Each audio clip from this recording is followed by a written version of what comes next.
Le RDPC, parti au pouvoir, célébrera ses 40 ans d'existence. Nous l'avons dit en ouverture, ce parti qui avait vu le jour le 24 mars 1985, c'était du côté de Bamenda, où l'UNC du feu président Amadou Ahidjo devenait donc le RDPC du président Paul Biya. En 40 ans d'existence, ce matin, nous allons faire une espèce de bilan de ce RDPC avec une question qui est fondamentale ce dimanche sur libre expression, 40 ans de prospérité ou alors 40 ans de pauvreté lorsque nous parlons du RDPC au Cameroun. Je commence par le politologue, le professeur Mathias Eric Owonangini.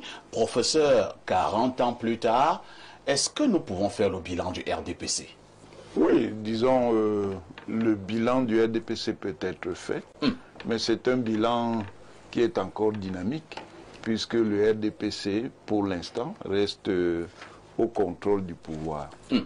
Ce bilan-là est un bilan général qu'il faut faire sur le plan institutionnel, sur le plan politique, sur le plan économique, social et culturel. On peut le faire rapidement. Sur le plan institutionnel, le RDPC, en tant que parti, a d'abord été dans un cadre monopoliste, un cadre de parti unique. Mais depuis les années 90, il s'est inscrit dans un cadre pluraliste. Et il a eu la latitude, puisqu'il était au pouvoir, de modeler ce cadre pluraliste.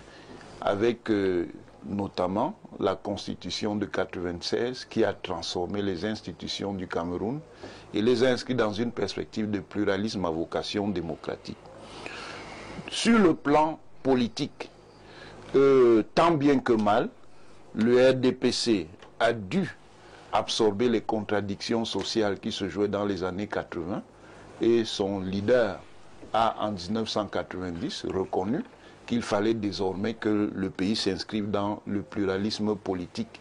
Et il gère ce pluralisme politique depuis, et il a réussi, et c'est une réussite parce que ce n'était pas nécessairement évident, à survivre au pluralisme. Il y a beaucoup d'anciens partis uniques qui ont disparu avec l'ouverture au pluralisme, quelles que soient les conditions de ce pluralisme. Au plan économique, le RDPC a dû gérer une transition, et ça a été une transition difficile. L'économie camerounaise, au début des années 80... Vous voulez parler de la crise économique de 1987? Au début, non, la crise économique émerge en 87, mais elle existe depuis 80. Le RDPC a dû donc gérer cette longue transition avec donc des contraintes, une contrainte extérieure très forte, pesant sur les réformes à faire pour que le pays se remette dans ce que le discours de l'orthodoxie économique appelle l'équilibre. Et ça a été très long. C'est la partie la plus problématique du bilan parce qu'il a dû gérer cette transition pendant pratiquement 25 ans. 25 ans, 20 ans, entre 20 et 25 ans, pour sortir de l'ajustement structurel. Et cette sortie s'est faite en 2006, offrant des perspectives nouvelles au Cameroun. Le Cameroun a recommencé à avoir de la croissance, mais le problème de cette croissance, c'est que cette croissance reste limitée par rapport à la croissance de la population. Ça fait donc que, même s'il y a des avancées, ce sont des avancées qui ne peuvent pas être significatives parce qu'elles sont en fait tassées par la croissance démographique. Au plan culturel, le pays a également connu un certain nombre d'évolutions, un certain nombre de transformations dans son système éducatif. Il n'y a rien de comparable entre le Cameroun des années 80 et les années du Cameroun des années 2020 en termes de transformation du système éducatif, ce qui ne veut pas dire que le système éducatif ne connaît pas de problème, mais il n'y a rien de comparable. Il faut toujours, pour terminer, situer les évolutions en fonction des structures. Ça veut dire quoi? Ça veut dire qu'il faut comprendre qu'il y a un changement de dimension. Le Cameroun des années 80, c'est à peu près 7,5 millions d'habitants. Le Cameroun des années 2020, c'est pratiquement 30 millions d'habitants, dont la population a quadruplé. Et c'est un défi qui est important, et un défi qui d'ailleurs, et je finis là-dessus, ne relève pas simplement de l'action d'un groupe politique, d'un groupe gouvernant, mais relève de l'action de l'ensemble de la collectivité sociale. Professeur Onangili, je vous suggère de garder nos microphones. Lorsque nous faisons le bilan du RDPC, oui. Est-ce que nous n'aurons toujours pas tendance également à faire le bilan du président de la République, c'est-à-dire sa gouvernance, le président Paul Biya? Est-ce qu'on peut dissocier les deux bilans? Non, on ne peut pas dissocier. Parce que alors, on ne peut pas dissocier, vous avez répondu. Oui. Vu sous cet angle-là, est-ce que nous pouvons donc dire que le RDPC a été une réussite dans un pays, comme vous le savez, nous avons des problèmes de chômage, des problèmes d'eau, les problèmes d'électricité, problèmes d'éducation, problèmes de santé, et on peut en citer jusqu'à demain matin. Le RDPC, finalement, ça nous a amené quoi? La mendicité? Non, ça c'est une vision simpliste. C'est une vision simpliste parce que je vous ai parlé de changement de dimension. Ça veut dire quoi? Ça veut dire qu'un pays dont la population quadruple fait face à des défis qui sont importants. Ça signifie que même lorsqu'on a des succès, ces succès ne sont peut-être pas suffisants tant qu'on n'a pas atteint le point de transformation structurelle. Ça veut dire que vous parlez de problèmes. Est-ce que vous connaissez un pays où il n'y a pas de problème de chômage? Simplement. Vous pensez que la comparaison attendez. Est-ce que vous connaissez un pays qui n'a pas de problème de chômage? Mais à des degrés divers. Est-ce que vous connaissez un pays, même parmi les pays développés, qui n'a pas de problème en matière de santé? Les États-Unis, qui sont le pays le plus riche du monde. Est-ce qu'on ne peut pas prendre ça dans des paroles de consolation? Non, ce n'est pas des paroles de consolation. C'est pour vous faire d'abord comprendre les conditions structurelles. Après, vous pouvez juger de manière lucide les performances.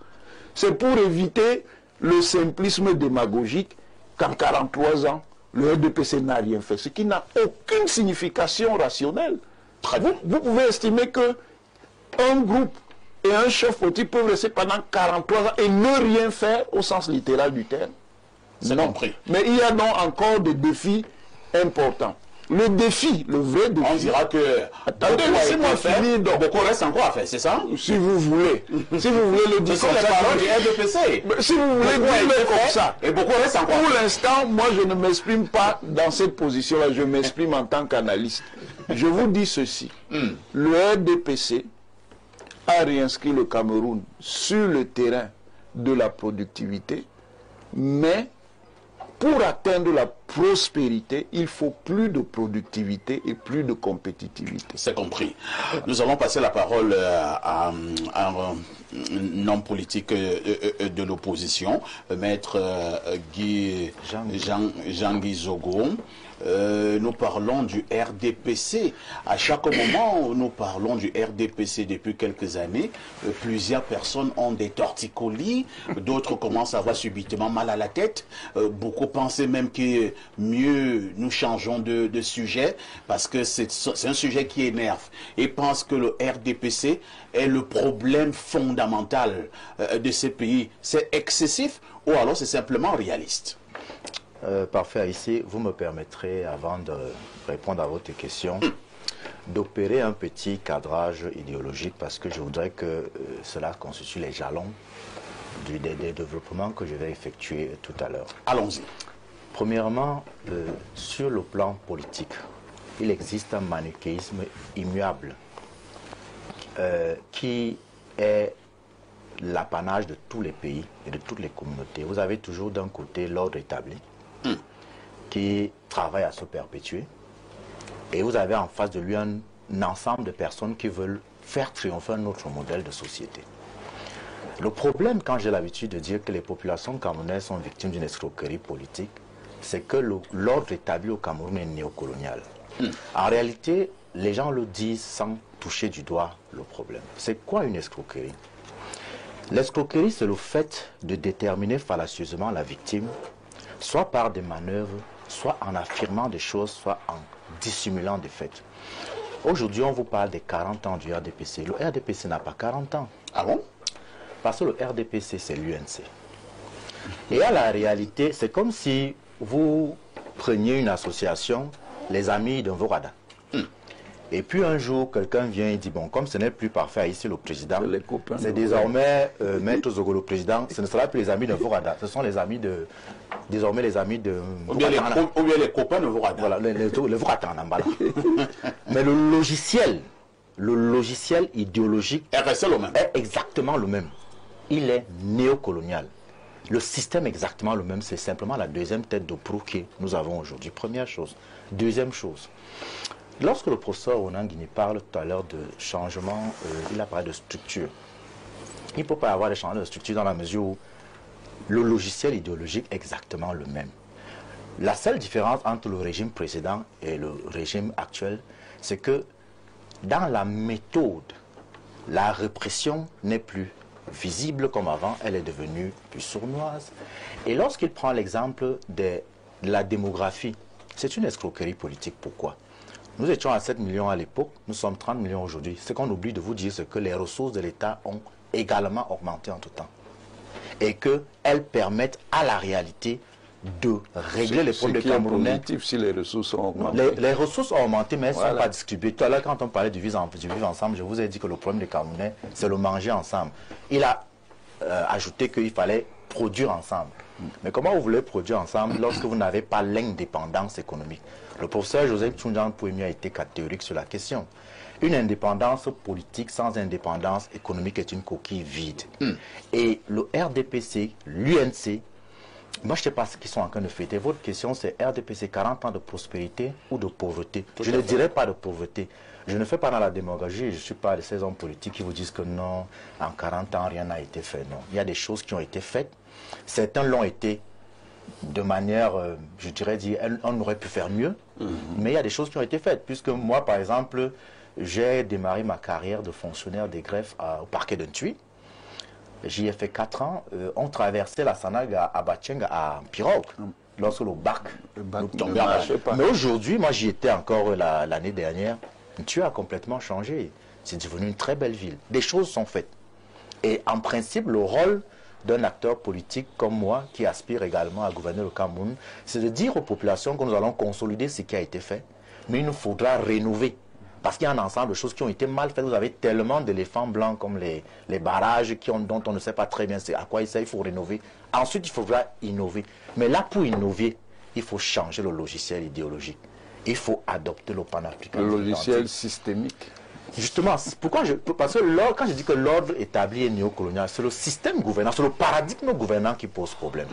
Lorsqu'on a évoqué tout à l'heure les poubelles, l'eau, l'électricité, nous avons fait l'expérience de la coupure d'électricité tout à l'heure. Le problème, c'est que quand je dis que c'est pas les 40 ans du RDPC, c'est les 60 ans de l'UNC, c'est que c'est les mêmes hommes, c'est les mêmes personnes qui font exactement les mêmes choses. Et comme le logiciel idéologique n'a pas changé, ils n'arrivent pas à s'adapter aux contingences contemporaines. Résultat, ils passent le temps à faire les mêmes choses avec les mêmes personnes en espérant un résultat différent. Ils ne meurent pas. Et la question, et je voudrais apporter une précision importante parce qu'il y a un aspect important de l'escroquerie politique dont je parle. Vous avez un maître d'orchestre qui dirige la symphonie, choisit les artistes, décide de qui peut faire partie de son orchestre. Mais lorsque l'orchestre chante faux, on vous dit que ce sont les artistes le problème. Lui, il n'est responsable de rien du tout. Ce n'est pas possible. Vous ne pouvez pas être celui qui prend les décisions en dernier ressort et en tant que leader, vous n'assumez jamais la responsabilité des échecs. Mais lorsque ça se passe plus ou moins bien, on vous attribue les mérites. Ça veut dire que quelque part, on veut faire croire aux Camerounais que quand ça se passe mal, ce sont les autres. Quand ça se passe bien, c'est vous. C'est une escroquerie politique. C'est pour ça que je dis, ce n'est pas 40 ans de prospérité, ce n'est pas 40 ans de pauvreté. Le RDPC n'est pas le problème. Le problème, et tout à l'heure nous parlions du tribalisme, le tribalisme est un instrument néocolonial qui est destiné à nous amener à nous opposer au lieu de regarder tous les deux dans la même direction, celle dans laquelle se trouve notre ennemi commun, le néocolonialisme. Très bien. On va passer la parole à un RDPCiste dur hein, sur ce plateau, un RDPCiste de souche, en la personne de Jean-Baptiste Anvouna Temengue, communiquant devant l'Éternel pour ce qui concerne le RDPC. Jean-Baptiste Anvouna Temengue, on constate quand même hein, que plusieurs hauts commis de l'État sont en prison depuis quelques années au Cameroun, presque tous du RDPC. Est-ce que le RDPC a également été cette machine qui a fabriqué la corruption et les corrompus, les détournements des deniers publics et qui a un sérieux problème avec la gouvernance? Ce n'est pas le RDPC qui en a fabriqué, ce sont des Camerounais, des citoyens camerounais. Lorsqu'on entre à l'ENAM, on n'est pas RDPCiste. Lorsqu'on est fonctionnaire, gestionnaire des fonds publics dans une administration publique ou dans une entreprise publique, ce n'est pas la responsabilité directe du RDPC, c'est la responsabilité des Camerounais et chacun assume ses responsabilités lorsqu'il y a des écarts. Le RDPC subit parfois injustement en tant qu'organisation politique beaucoup de condamnations. Je crois que le problème de tout jeune État, parce que ce n'est pas un problème du RDPC, le RDPC fait partie de ce jeune État. Et nous avons des problèmes dus à la jeunesse de notre État. Lorsqu'on parle de néocolonialisme, bon, c'est parce que ça ne fait pas longtemps qu'on est sorti du colonialisme, même si et c'est cette stigmatisation qui pose problème d'ailleurs avec ces concepts que les panafricanistes utilisent. Nous sommes un État néanmoins indépendant et nous avons à penser nous-mêmes nos réformes parce que le néocolonialisme voudrait dire que c'est l'ancienne puissance coloniale qui décide toujours ici. Je pense que nous sommes dans un monde interdépendant, nous avons une liberté de choix de partenaires et de négociation avec ces partenaires. Vous le dites parce que vous êtes à la télévision ou bien ce Non, je le dis concrètement parce que je veux dire ce que je vois sur le terrain en tant que citoyen. Si on a évoqué quelques problématiques ici, ce n'est pas la France qui empêche que nous trouvions nous-mêmes les solutions à ces problèmes. Nous devons nous-mêmes trouver ces solutions. Je suis un élu local. Si je confie la construction d'un bloc de 2 salles de classe à un Camerounais, je ne vois pas où intervient le français pour que ces salles de classe soient de qualité ou pas. Si j'estime que les crédits alloués sont insuffisants, c'est à moi de mettre en place les réformes pour accroître la qualité de cette salle de classe. Ce n'est pas la France qui dirige la commune de Ngoumou. C'est un conseil municipal avec des Camerounais. Donc, je ne suis pas de ceux qui pensent qu'aujourd'hui nous devons forcément accuser l'ancienne puissance coloniale pour justifier notre incapacité à avancer dans nos réformes. Le problème de fond, et ensuite, sur le fond, idéologiquement, le RDPC, en tant qu'organisation, a muté sur le plan administratif, mais l'idéologie n'est pas du tout la même. C'est pas du tout la même. Vous trouvez un fil conducteur qui est le néocolonialisme, que moi je récuse, mais il y a un travail d'adaptation à l'évolution du monde. Le professeur a parlé d'échelle. Le problème démographique, la démographie est la science mère pour tout homme politique, pour tout projet politique. Le problème démographique qu'il a évoqué, il doit être au cœur de tout. Il doit être au cœur de tout, aujourd'hui et surtout demain. Comme je l'ai dit, même la citoyenneté que nous débattons, le tribalisme, mais cette citoyenneté, ce sera la citoyenneté de 60 millions de Camerounais, je dis bien 60 millions de Camerounais, dans moins de 30 ans. Et qu'allons-nous faire? Qu'allons-nous faire? Ces 60 millions seront à répartir sur notre territoire. Quand on dit qu'il faut maîtriser la démographie aujourd'hui, on dit on a encore des terres vierges. Et pourtant, il y a déjà des problèmes. La réforme en matière, la réforme foncière aujourd'hui, la gestion de nos communes, de nos villes, qui ont été sauvagement établies. Et quand on va multiplier la population par 2, qu'est-ce qui va devenir? Donc, je pense que il y a les fondamentaux que le RDPC, et quand je dis RDPC, c'est l'appareil reformaté idéologiquement par son président national, le président Paul Biya. Il y a des valeurs, vous allez dire, le libéralisme, oui. Non, il faut qu'on soit concret. Il faut qu'on soit concret. Les téléspectateurs qui nous regardent veulent du concret. La problématique est claire. 40 ans de prospérité ou alors de pauvreté. Je présume que vous optez pour la prospérité, c'est ça? Non, nous avons encore beaucoup de pauvreté dans notre pays. Ah, d'accord. Oui. Parce que est-ce qu'il y a quand même quelques faits de prospérité lorsqu'on parle du RDPC? Nécessairement, beaucoup a été fait. Nécessairement, beaucoup reste d'accord. Mais quand je dis, mais c'est la vérité. Beaucoup, c'est alors quoi? Alors, j'étais il y a 2 semaines. J'étais il y a 2 semaines dans un village où j'ai reçu en tant que maire une plainte collective de tous les chefs de 3e degré de ce village. Alors j'ai effectué un déplacement dans ces villages avec le conseiller municipal du secteur. Et effectivement, il y a des problèmes. Bon, je leur ai dit, et j'avais quelques annonces à leur faire aussi. Je leur ai dit, voilà, mon grand-père disait, on appelait la montre de Nana Musomo. La montre de Nana Musomo, c'était la montre... C'était la même heure. C'était opposé à 9 heures. Il ne savait pas lire la montre. Donc, quand on lui demandait, mais tu portes la montre, monsieur Nana Musomo, mais il est quelle heure? Il regardait. Il dit, toi-même, viens lire. Non, mais c'est la même heure. Alors, c'est ce qu'il faut éviter dans la gestion d'une cité.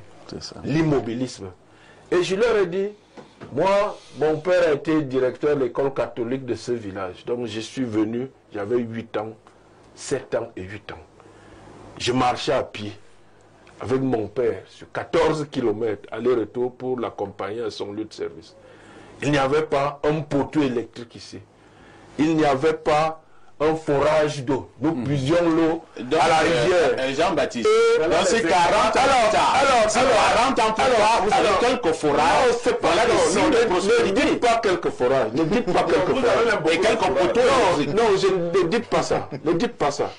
Je le dis, voilà le bilan de 40 ans. Non, écoutez, je prends une commune de Ngoumou qui n'a pas une superficie importante. Et s'il y a 40 ans, le centre-ville même de Ngoumou n'avait pas d'électricité. Et qu'aujourd'hui... Il y a l'électricité. Non, écoutez. 80% des villages ont l'électricité. Bien sûr. Pas que le centre-ville. Évaluer l'investissement. L'investissement de cette électrification est de moins... ou bien l'électricité. Non, attendez, c'est l'investissement. Attendez, c'est l'investissement public. Cet investissement public est d'au moins 4 milliards de francs CFA cumulés pour électrifier. Monsieur le maire, nous vous entendons parler, comme vous venez de le dire là, vous allez m'encore parler tout à l'heure. Et vous savez, attendez, on a eu quand même une vidéo qui est devenue virale il y a quelques mois, où vous-même, vous étiez monté au créneau pour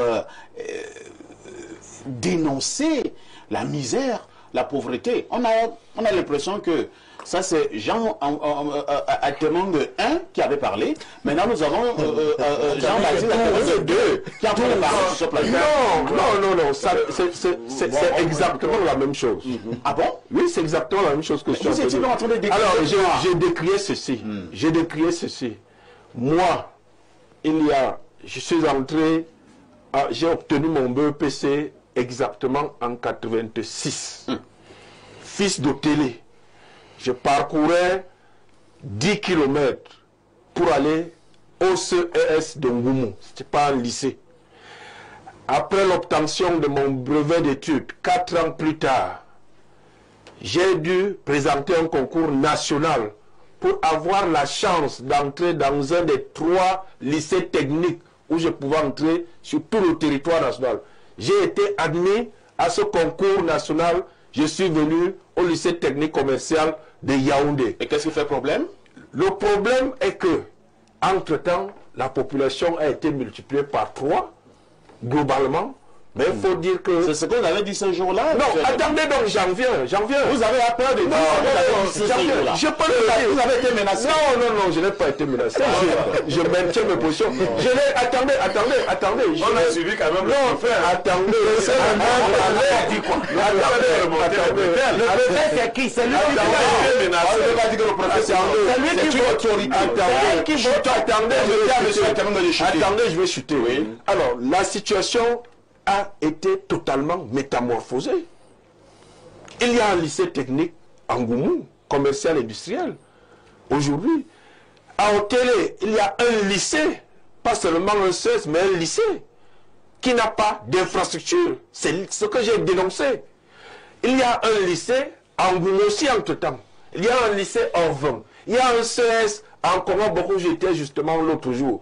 Donc, sauf que les infrastructures qui courent après cette démographie ne sont pas suffisantes. Et j'ai dénoncé, et je le dénonce toujours, la mauvaise répartition face à cette situation des ressources de ce ministère. Je trouve anormal que 99% des ressources de ce ministère aillent au fonctionnement et face à cette démographie, 1% seulement aille aux infrastructures. C'est ce que j'ai dénoncé et qui n'est pas acceptable. Ce d'autant plus que 99%, nous avions le lycée, le niveau sortant de télé, donc de Moumou. J'avais le même niveau que quelqu'un qui était au collège Vogt, que quelqu'un qui était au collège de la retraite, que quelqu'un qui était... Il n'est pas normal donc en 2000, face à cette démographie, en 2024, 80% des élèves de ces lycées publics échouent le bac et n'est pas de niveau.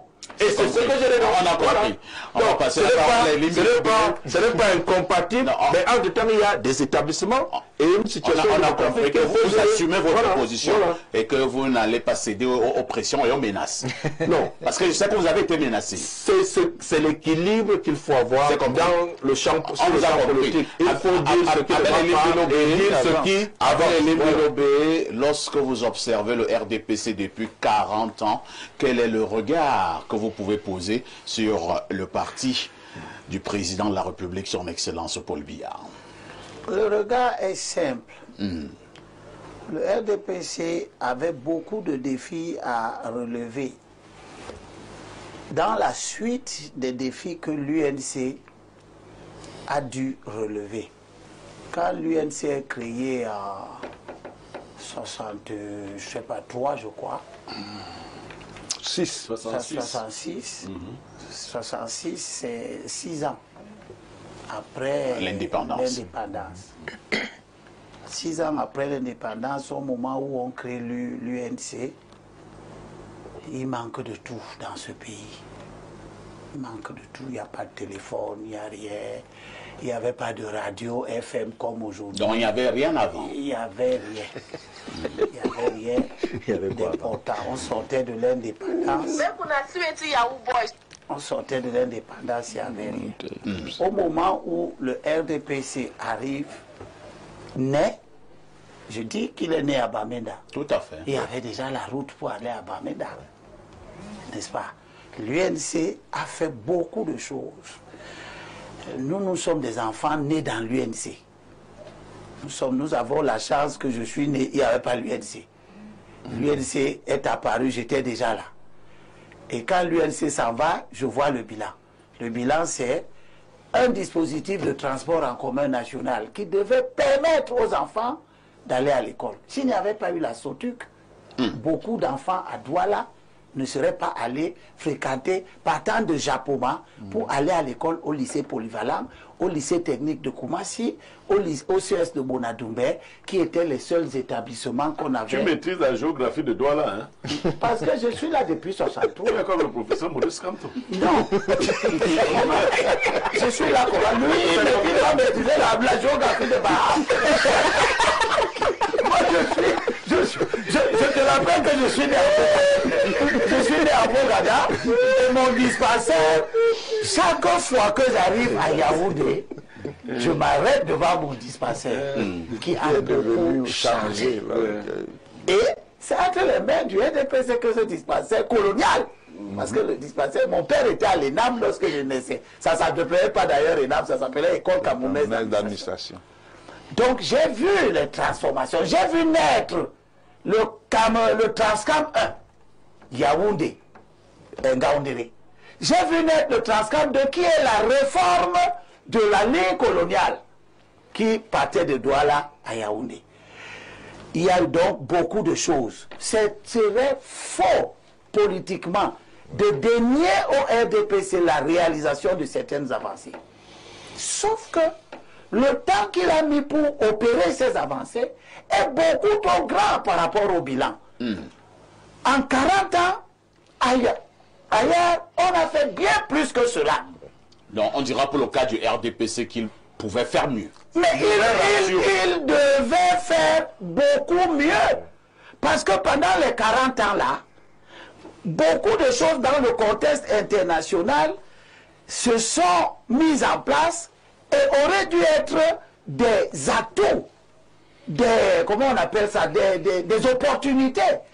Je vous rappelle que quand le RDPC arrive au pouvoir, le prix international du pétrole, du cacao, etc., a beaucoup trop évolué par rapport à ce que l'UMC a connu. Mais le RDPC s'est illustré par rapport à son ancêtre, l'UMC, par la gabegie. Le niveau de corruption qui s'est développé pendant l'ère du RDPC, les 40 ans du RDPC, a plombé la capacité du RDPC à effectuer effectivement les projets de développement. L'UMC a aussi connu sa part de période de corruption. Terminé. Mais le régime était suffisamment fort pour empêcher que n'importe qui ne se lève et détourne les deniers publics. Or, le régime du RDPC se caractérise par un affaiblissement de la capacité de l'État dû à la corruption. Et l'autre caractéristique du régime du RDPC, c'est son incapacité à juguler ses mots, qui ont plombé son efficacité. Très bien. Ce n'est pas la volonté de faire qui a manqué. C'est compris. Les discours du président de la République montrent systématiquement sa détermination. Mais en même temps, Ça il sert, ne tient pas le bilan. à quoi ça sert de tenir des discours depuis 40 ans où l'on condamne la malgouvernance, où l'on condamne la corruption, où l'on condamne l'inertie, où on dit que les bandits à col blanc vont rendre gorge, et si à la fin, on a la nette impression que rien n'a changé? Alors, je vais répondre à cette question qui est très pertinente. Les discours montrent ce qu'on veut faire. Le RDPC est-il un parti essentiellement des discours? Non. Puisque je suis dans le cas de ceux qui pensent qu'il y a eu des réalisations. C'est compris. S'il te plaît, laisse-moi terminer. Terminons rapidement. Donc, Par la question du tribalisme. Le tribalisme n'est pas né avec le RDPC. Ah bon? Le tribalisme est né avec la nature du pays. Le RDPC, à la suite de l'UMC, qui a cherché à juguler le tribalisme. Le RDPC a connu le renforcement du tribalisme. Mais ce n'est pas sans avoir mis en place les conditions institutionnelles de la lutte contre le tribalisme. Le RDPC a doté le pays... ont servi ces institutions? Le RDPC a doté le pays de meilleurs textes. Et des meilleures institutions? Je vous ai lu tout à l'heure le texte sur la représentation nationale, les conseils municipaux, etc. Tout ça a été pensé pour juguler le tribalisme. Sauf que, dans le cas, par exemple, du littoral, c'est la région la plus victime du RDPC. C'est le RDPC qui prend les sénateurs du littoral. Comment il s'appelle? Kechanga est du RDPC. Il remplace Tobo Eyoum, qui est l'enfant du pays. On prend la femme de Yinda pour remplacer Choues, qui est l'enfant de la Sanaga maritime. On prend, comment il s'appelle? Ngayam, qui n'a rien à faire là. On le met là. Tout ça, ce sont les décisions du RDPC. Qui crée la sous-représentation du littoral dans les instances de représentation que le RDPC a mis en place. On se permettre que quelqu'un d'autre prenne la parole? D'accord, merci. Merci, c'est gentil. Alors, Pierre Blériot, on sait, tous les politologues peuvent être d'accord que habituellement, lorsqu'on intègre un parti politique, c'était un problème d'idéologie. Voilà pourquoi vous verrez de ce côté, vous avez les socialistes, d'autres vous diront qu'ils sont ici, là-bas vous avez les républicains, ailleurs on a les démocrates, et que sais-je encore. Alors, pour le cas du RDPC, nous entrons dans le RDPC au Cameroun parce que nous partageons l'idéologie du RDPC, ou alors nous entrons pour une affaire simplement de positionnement. Nous entrons ceux qui entrent.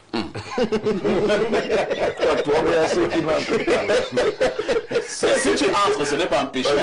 C'est le saisi, nous entrons. Ceux qui entrent dans le RDPC n'ont pas de choix.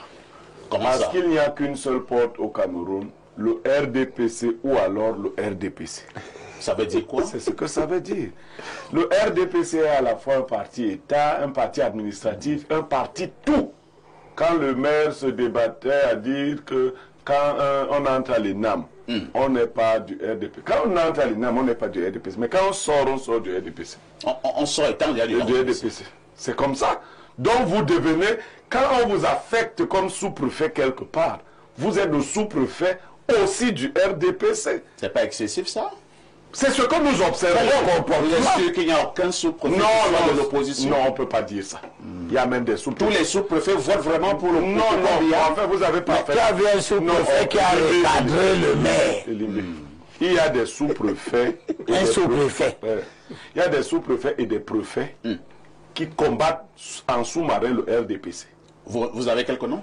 Non, je ne vais pas donner. Mais dans la majorité, parce qu'ils sont des carriéristes, ils sont obligés de se soumettre à l'idéologie. D'ailleurs, quand les chefs du RDPC arrivent dans les circonscriptions, ils commissionnent les sous-préfets. Oui, c'est ce qu'ils font. Donc, venons-en à parler de manière péjorative. Oui, moi je ne sais pas. Prospérité ou pauvreté. Si on regarde la masse de la richesse du Cameroun à l'heure actuelle, il y a beaucoup de richesse au Cameroun. Il y en a beaucoup. Le Cameroun est immensément riche à l'heure actuelle. Aïdjo n'a pas eu le temps que Biya a eu. On serait en train de parler de moins 3 régimes en les comparant. Si on vous donne une femme pour lui faire des enfants, on vous donne 20 ans, vous en faites 3. On donne à un autre 40 ans, il en fait 5. On dit donc que bon, le régime, le RDPC n'a pas le temps, n'a pas pu faire le nombre d'enfants qu'il aurait dû faire en 40 ans. Et il a engagé beaucoup d'enfants qui sont des morts-nés. Il y a trop de morts-nés dans le RDPC, ce que vous appelez dans votre français sophistiqué les éléphants blancs. C'est-à-dire que si les projets du RDPC avaient fonctionné, on serait en train de parler de grandes choses. Voilà même l'autoroute du RDPC. Le RDPC, parce que Mathias, je ne sais pas quelle c'est la présidente du RDPC, Mathias a essayé de nous dire c'est Mathias 3. En 80, en 2024. En 2024, est-ce que la personne n'est pas libre d'adhérer au RDPC? Il est libre de ne pas adhérer. En réalité, ta famille sera divisée en 3 maintenant. Oui, la partie de l'autoroute, celle de la nationale 3 et celle des rails. Voilà, celle des 2 rails, à la vérité, donc, Mathias qui expliquait, doit nous dire que le RDPC s'est pressé sur place. Voilà. 2012, lancement d'une autoroute appelée Douala-Yaoundé. 2024, 70 km. C'est quand même ahurissant. Est-ce que vous avez un parallèle comme ça dans le monde? Même en Afghanistan. Il n'y a pas ça. C'est l'Afghanistan comme il n'y a pas. Je veux dire que si on prend même en Afghanistan, le parti au pouvoir n'a pas fait ça. On n'a pas ce genre. Donc si on peut, il y a beaucoup de richesses. Maintenant, quand vous entrez dans la ville de Yaoundé ou la ville de Douala, à Douala, il y a des quartiers comme Denver, à Yaoundé, vous en trouverez. Vous verrez la richesse amassée partout. D'accord? Il y a beaucoup de richesses au Cameroun. De sorte que quand on parle de pauvreté, certains Camerounais s'en moquent. Il y a donc tellement de richesses au Cameroun, mais confisquées entre les mains des membres du RDPC et les affidés. Quand tu ne peux pas être directement dans le RDPC, tu fais semblant de t'opposer radicalement au RDPC. Si ta voix porte beaucoup, le RDPC te donne aussi ton couloir. Ah bon? Tu te mets en face et tu marches. Et comme ça, ça calme tout le monde. Merci. Le RDPC... Donc votre couloir arrive alors? Moi, non, bon. Alors, on va lire quelques messages. Hein. Lisons quelques messages. Salut à vous en studio. C'est monsieur Avava Emmanuel Ambalmayo. On définit d'abord un parti politique comme étant une association qui réunit des membres par une philosophie ou une idéologie commune, avec pour but d'influencer le parti au pouvoir en le soutenant si celui-ci en est issu ou en s'y opposant. Tous les partis politiques sont reconnus comme des associations, c'est-à-dire des associations à but non lucratif. Leurs droits et leurs devoirs sont inscrits dans la Constitution. Est-ce que ça nous aide vraiment beaucoup? Je ne pense pas. Hein? On va prendre un message où quelqu'un est un peu plus précis. Bonjour, libre expression. Parfait. Avec votre absence dans les prochains jours, vous allez nous manquer. Mais sachez que nous sommes de tout cœur avec vous. Concernant le bilan des 40 ans du RDPC, je souhaite que notre politologue nous dise si celui-ci, si selon lui, ce bilan est positif ou négatif. C'est monsieur depuis la ville de Kara, c'est au nord du Togo. Oui, c'est l'indicatif le 228. Je pense qu'il a répondu à cette question. Hein. Autre message ce matin, que dit ce téléspectateur? Le Cameroun s'est enrichi 7 fois. Bonjour au plateau. Monsieur Limbi Lobe a raison. Le RDPC n'a que des menteurs comme leurs dirigeants. C'est ce que Limbi Lobe a dit? Non, c'est ce qu'il a compris. Moi, j'ai dit une chose. Il a compris quelque chose. Et il exprime ce qu'il a compris de cette manière. Regardez vous-même leurs réalisations qui ne sont jamais achevées. Ils ne sont plus crédibles. C'est Belinga à Douala qui envoie ce message. Un autre message, c'est une pluie de messages. Hein, que dit celui-ci? RDPC, ce ne sont ni 40 ans de prospérité, ni 40 ans de pauvreté, mais 40 ans de décrépitude. Niamey peut mieux faire pour que Kamto, dont il fait déjà l'âge physique, puisse le remarquer. Bertrand à Marois. Non, je ne fais pas l'âge. Je ne pas encore vu physiquement. Je ne suis pas comme ici télégénique. Je suis très beau et très jeune. Je ne fais pas ça. Je fais pas. Il a même 80. Un autre message. Hein? Bonjour, monsieur Parfait Aïssi. Merci de lire mon petit message, étant donné que c'est la première fois que j'interviens dans ce programme dominical. J'aimerais réitérer mon premier message en demandant tout simplement à monsieur le maire de nous donner son point de vue sans contorsion linguistique sur le fait que monsieur Limbi Lobe dise clairement que la loi, la constitution n'est pas appliquée lorsque les sièges des ressortissants du littoral au niveau du Sénat sont dilués avec les autres communautés. Doit-on vivre ensemble en oubliant justement que chaque Camerounais appartient à une communauté et que la loi a quand même tranché sur certains problèmes et que l'application stricte de la loi ne devrait pas poser problème et quitte à changer la loi. Mais même avant de la changer, tant qu'elle est en vigueur, ne doit-elle pas être appliquée? Tout à fait. Vous répondez, monsieur le maire? Le RDPC qu'il a accusé d'ailleurs, Limbi Lobe, assume sa responsabilité de rechercher sur tout le territoire un équilibre dans la représentation des composantes sociologiques. C'est ce que nous faisons à Douala comme ailleurs. Les citoyens de Douala, tous les citoyens de Douala, quelle que soit leur origine sociologique, doivent être représentés. Maintenant, il faut trouver dans chaque, ce n'est pas que dans le Vouri, dans le Mungo, on a des situations où effectivement il y a aussi ces problèmes d'équilibre. Donc, comme Blériot disait tout à l'heure, les populations de Douala, je l'ai dit aussi, et de Yaoundé ne vont plus quitter ces villes. Non, ça c'est clair. Et donc, ces populations doivent être représentées. Et il faut veiller à ce que toutes les composantes sociologiques de ces grandes villes soient représentées. À Douala, nous assumons. Mais que cela soit également une forme d'équité. Attendez d'abord, monsieur le maire, on est d'accord que toutes les composantes sociologiques soient représentées à Douala, mais que ces mêmes composantes soient également représentées à l'est, à l'ouest, au nord, ainsi de suite, c'est ça? C'est ce que nous assumons, c'est ce qui doit être fait. Alors, est-ce que ça est fait pour l'instant? À Douala, est-ce que cela est fait pour l'instant? Nous recherchons l'équilibre, parce qu'à Douala, c'est fait actuellement. C'est ce qui est fait. Parce que représentativité effective au Cameroun. Est-ce que vous avez vu les listes de candidatures des autres partis politiques? Je ne parle pas de candidats. Il y a d'autres exemples. Oui, mais il faut en parler. Donc, nous pensons que l'équilibre actuel est raisonnable et fait la part des choses. Voilà. Elie Biloba, en 1 minute. Oui, pour dire au maire que l'acrobatie qu'il essaie de faire pour que le RDPC ne passe pas. Il faut bien que le RDPC nous dise. C'est lui qui nous a donné ce code électoral où il exprime son souci pas de faire représenter les populations, mais les composantes sociologiques. C'est différent.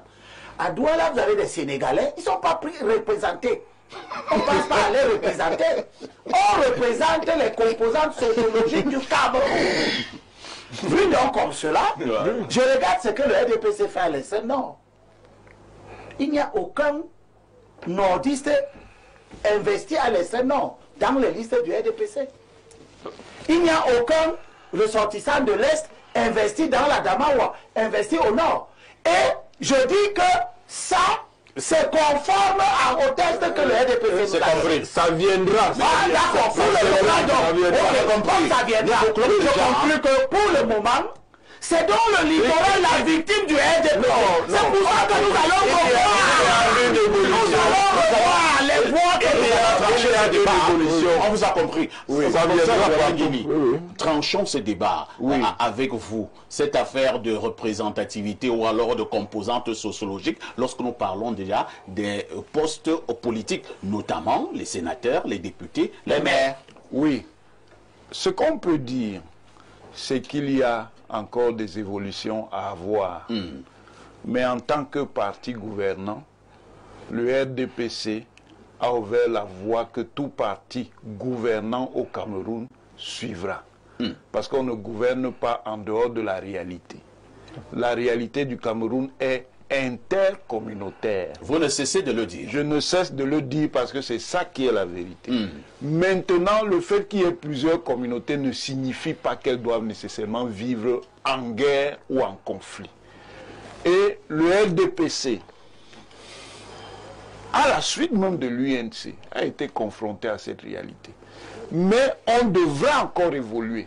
Parce que le problème que Limbi Lobe pose est un vrai problème. Ah bon? Qui va nécessiter des solutions de ce que j'appelle la représentation multiple. Monsieur ici, Dieu nous a donné l'intelligence pour résoudre nos problèmes. C'est ce qu'il fallait dire globalement ce matin. Dernière prise de parole là. Non, en quelques secondes. Ça va, non, ça va nécessairement évoluer parce que ça va nécessairement évoluer parce que en interne au RDPC, je crois qu'il y a une réflexion, c'est que même de façon symbolique, on sera amené à faire en sorte que sur tout le territoire national, il y ait une représentation, ne serait-ce que symbolique, entre-temps et qui ferait que sur une liste à Maroua, il y ait un Atangana, un Niamey. Vous attendez quoi pour faire ça? Mais ça évolue. Oui, je suis d'accord. Je crains chaque action, à chaque élection, je crains que dans l'évolution dont tu parles, vous preniez conscience lorsqu'il n'y aura plus de littoraliens. Il y en aura toujours.